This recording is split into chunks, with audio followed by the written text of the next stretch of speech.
Hello, everyone. NetSuite Mark wanting to talk about the accrued purchases solution by ERP Labs, Mobility E-commerce, and myself. So here we go. We have inventory received, not billed. That is the native NetSuite accrued purchases account. You'll know that because if you go into your chart of accounts, you'll probably have like a 110 to 114 um, internal ID. You'll also know it's that because when a item receipt or bill is created from a PO, assuming no inbound shipment, it's going to hit this account. But so how do we tie into this account? So for right now, I have this all the way out to my last open period, just to kind of show you a little bit. 3.773 million. There are two reports, one by subsidiary and then one by transaction type. So by subsidiary, you'd have it by subsidiary and the subsidiary's base currency. So you'd have to run your balance sheet by subsidiary to make sure that it matches. And you'll see 3.751. That doesn't match 3.773. What about this report? By transactions, it's still 3.751. What is going on? So let's take out our calculator and we'll say 3.751.824.84 minus 3.773.08.744, 21.259.50. Well, this solution will also has a built-in manage and troubleshoot feature, and one of them is to show you items that were in or posting to this account that aren't supposed to. So they're not created from a PO or a bill. So sometimes post-vendor bill variances can journal entries can be created from the bill, so they're indirectly linked. And when this populates, we should see the total amount of 21,259.50. So we'll give it just a moment to load.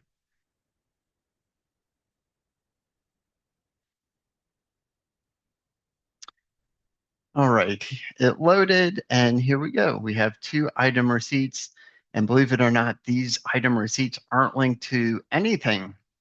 So this is a development account, and sometimes data just gets thrown in there. But look, here's that 21,259.50 difference. So our solution will provide the work papers and help you find stuff that's posted in there that might not post it, that shouldn't post in there. The second part is this by transaction. I could backdate.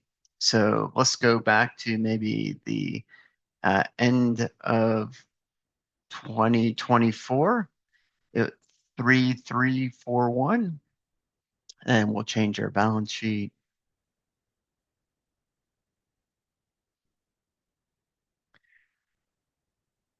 And we have 3363 instead of 3341. Guess what the difference is? That 21,259.50. So we could backdate and see what our accrued purchases was at any time. If this is not agreeing for whatever reason, just maybe turn on all instead of reconcile no. So what this does is when a PO is fully reconciled, we're not affecting accrued purchases, the ins versus the outs match, the solution will mark it reconciled. And what that does is it helps save searches, load quicker, especially in accounts that have larger volumes. The search here uh, that took a while to load. This is a development account with not many transactions. If you're in a high volume account, you'll want to create, this will time out and you'll need to create a scheduled search to send you the results. All right, so from here, we looked at how to tie into a balance sheet at any date. And here's how to help you manage your post-vendor bill variance, you'll see I should never have anything enclosed or rejected, right? Or maybe pending fulfillment shouldn't show up here. Uh, but you'll see here's fully billed. And if I go over, it's got an amount for fully billed. So that doesn't mean I need to post vendor bill variances, but it's a sign that I should probably review these and see if any action should be taken. All right. The next part is how can I see my accrued purchases by vendor? There's a safe search for that. Now, this has a different number, and that's because it's not going to reflect any of the post-vendor bill variance journal entries. Um, and just make sure you're running it by subsidiary for the currency, any currency fluctuation. So you'll see, for example, the transaction currency here versus the subsidiary posting. So Canadian dollar versus what's actually hitting the accrued purchases account can be different.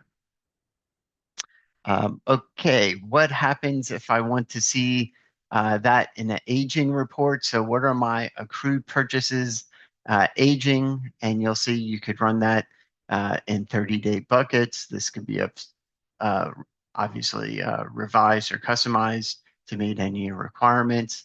And you'll see it ties into the previous report amount.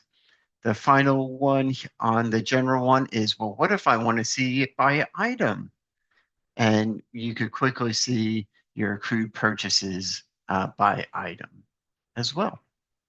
And it ties into your aging reports and your vendor report. So once again, the difference between this and looking at it by subsidiary is your by vendor isn't going to include any post-vendor bill variance reports. All right, the final part is variances. So if you want to see your variances by item, you'll be able to see that. Now, it does default for this month to load quickly initially, and then we'll just backdate it to the beginning of the year. Now I can see my items, what type of variances they're having. What that allows me to do is investigate, is something going on with the process? Is it the vendor? Is it us? How do I make recommendations for process improvement? Um, Going another step here, if I go to the item record, there's subtabs on the item record that will show you um, the variance and accrued purchase information. So I'm on the item record. I come to accrued purchases. I could see uh, what's affecting, how this item's affecting in what subsidiary the accrued purchases. I could see any journal entries and what type of variance, post-vendor bill variance it's creating. And that allows me to do investigation. Now, you could also see that from the vendor side. So let's go to our vendor. Let's go back to our aging and we'll find a vendor AL.